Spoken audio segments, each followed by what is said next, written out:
Ladies and gentlemen, welcome to Poland Daily History. Today we are at the Warsaw Citadel, a structure built by the Russians in the 1830s and later on used as a prison for political dissidents and fighters of the January uprising of 1863 to 1864. Some of the prisoners held here would later on become prominent figures in Polish politics, while others were executed or sent to Siberia after imprisonment. Today, we will talk to some of the experts about the specifics of the Citadel, the January Uprising, and more history about the era.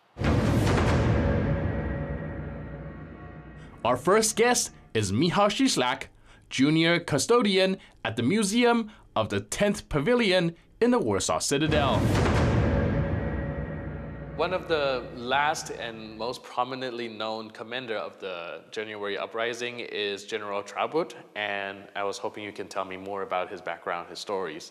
Generał powstania styczniowego. Romuald Traugott became a general of the Polish forces during the January Uprising. It's worth noting that his official rank before the uprising was that of an lieutenant colonel, and that he had that position in the Russian army. He served in the Russian army for 17 years after having joined the army as a young man. He signed up voluntarily and wasn't conscripted by force as many other Poles were. His grandmother had an enormous influence on his decision to choose the army as a career path. Her name was Justyna Błocka, and her ancestors belonged to the princely boyar family named Szujski. She kept telling a young Romuald Traugott over and over that he is destined to become a Polish knight, that he has to get the necessary military education, and that he will, at some point, liberate the Polish nation and win back its independence. So Traugott, with his grandmother's support, joined the army. Initially, he studied hard, later he became an officer. It might seem strange to us that he was initially a very loyal soldier. He helped to put down the Hungarian uprising of 1848. He fought in the Battle of Temeswar, or Timisoara as it is known today.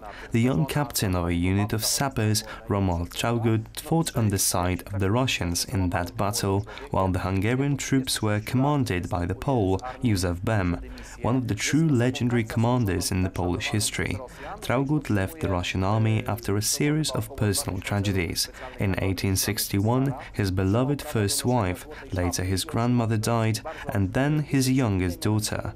These three sudden deaths broke the young man, and at the age of 36 he decided to leave the army. He was so respected by the Russians that he received a special award of 2,000 rubles by the Tsar, and also a golden sword that he was allowed to carry at all times. And then the most prestigious privilege of all, he was allowed to keep wearing an officer's uniform. It was a privilege given personally by the Tsar to a very small number of retired officers.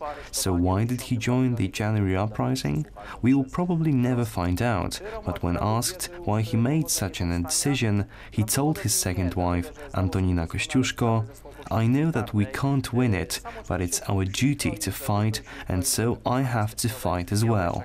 He uttered the same thing after having been arrested when he was jailed right here in the 10th Pavilion of the Warsaw Citadel and interrogated by the Russians. So did Romuald Traugott believe that the uprising could end successfully? Most likely not. He knew exactly how militarily weak the Polish insurgents were. He naturally did everything in his might to increase the uprising's chances of success. On December 15, 1863, he issued a famous order to reorganize the troops under his command in order to form 5 corps, but in the end it was only possible to create 4 of them, of which only 3 were fully equipped. While if Romuald Traugott would have been a supreme commander from the outset of the uprising, then who knows how the uprising would have ended. Unfortunately, he wasn't given command until October 17, 1863, and he didn't have enough time to implement all that he could have done. When it became apparent that the uprising wouldn't last much longer, he didn't flee even though he had the possibility to do so. He was offered false documents that would have helped him to escape. He was already using the pseudonym Michał Czarnecki, but Traugott said, "No, I can't flee the field since I am responsible for this uprising." After being arrested, he stated some of his most important words, and he did it exactly where we are right now, here in the Warsaw Citadel. He said, "The idea of sovereignty is so great and powerful that no number of artillery guns or even the gates of hell can stop it." Those were very important words directed to the Russian general Lebedev, who spoke to him in his prison cell. It was known from the start that Traugott will get executed, because no other punishment for the commander of the uprising could come into mind. Traugott himself believed that he will be executed by firing squad as a soldier, but the Russians did everything they could to avoid that. Death by firing squad was considered to be an honorable way to die. The Russians wanted him to die in disgrace, so the military court sentenced him to death by hanging in a public execution. It was the only public execution in Warsaw during the January uprising. It took place on the 5th of August, 1864. He and 4 leaders of the national government were killed on that day, with Traugott being killed last, so that he would have to watch his friends being killed before it was his turn to die. He was killed at 10:15 a.m. Mógł jeszcze patrzeć na śmierć swoich przyjaciół. General Romuald Traugott is regarded as a symbol and leader of the January uprising. Beyond his achievements, we further explore in details with the help of historian Dr. Krzysztof Jabłonka about his motivations and how he operates. One of the most important, or let's say perhaps the most important figure in the January uprising is General Traugott. And I was wondering if you can tell me how prominent he is and how important he is as a symbol for the whole movement. W odróżnieniu od poprzedniego, Unlike the previous uprising against Russia in the 1830s, when there was a number of commanders and leaders, in the January uprising we had one clear leader, and he managed to finish the uprising with honor. Romuald Traugott, general supreme leader, and in the end even served as the so-called dictator of the uprising, replacing the national government.